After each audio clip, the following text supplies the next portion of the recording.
বাজারে আরো খবর জানবো আমরা আমাদের সাথে সাভার থেকে যুক্ত হচ্ছেন সহকর্মী রায়ান বিন আমিন। রায়ান, আপনি যে বাজারে আছেন সেখানে পণ্যের দাম কেমন দেখছেন, বিশেষ করে সবজির দাম কেন বেড়েছে সে বিষয়ে বিস্তারিত জানাবেন।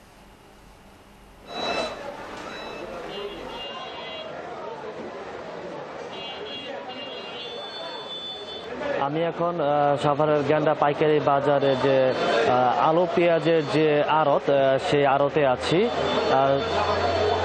শুরুতে একটু আলু পেঁয়াজের দামটা জানিয়ে রাখি। এখানকার পেঁয়াজের যে দাম কেজিতে কিন্তু 6 থেকে 7 টাকা পর্যন্ত বেড়েছে, তবে আলুর দাম অনেকটাই কমে গিয়েছে। আলু এখন 10 থেকে 11 টাকা কেজিতে বিক্রি হচ্ছে। ব্যবসায়ীরা বলছেন যে এই দামটা খুবই কম, যদি কারণ কৃষকের যে পরিমাণ খরচ অর্থাৎ কোল্ড স্টোরেজের যে খরচ সবকিছু মিলিয়ে আলুর দাম 20 থেকে 22 টাকা পর্যন্ত হলে ঠিক ছিল, কিন্তু দাম কমে যাওয়া কৃষকরা বেশ ক্ষতির মুখে পড়েছেন। এর বাইরে কিন্তু আদার দাম বেড়েছে, কেজিতে প্রায় 50 টাকা পর্যন্ত গত 2-3 দিনের ব্যবধানে আদার দাম বেড়েছে। বর্তমানে আদা মানভেদে 150 থেকে 200 টাকা কেজিতে বিক্রি হচ্ছে।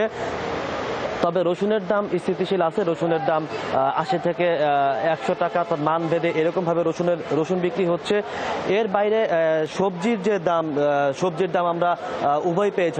কোনো কোনো সবজির দাম কমেছে, আবার কোনো কোনো সবজির দাম বেড়েছে। যেমন লাউয়ের দাম কিছুটা বেড়েছে, আবার কাঁচামরিচের দাম স্থিতিশীল আছে, যেটা ব্যবসায়ীরা বলছেন যে তারা যে দামে কিনে আনছেন সেই দামে তাদের বিক্রি করতে হচ্ছে, খুব একটা লাভ তারা করতে পারছেন না। এর বাইরে মিষ্টি কুমড়ার দাম তুলনামূলক স্বাভাবিক আছে, অর্থাৎ 50 টাকা বা 40 টাকা এর মধ্যে মিষ্টি কুমড়া প্রতি পিস বিক্রি করছেন।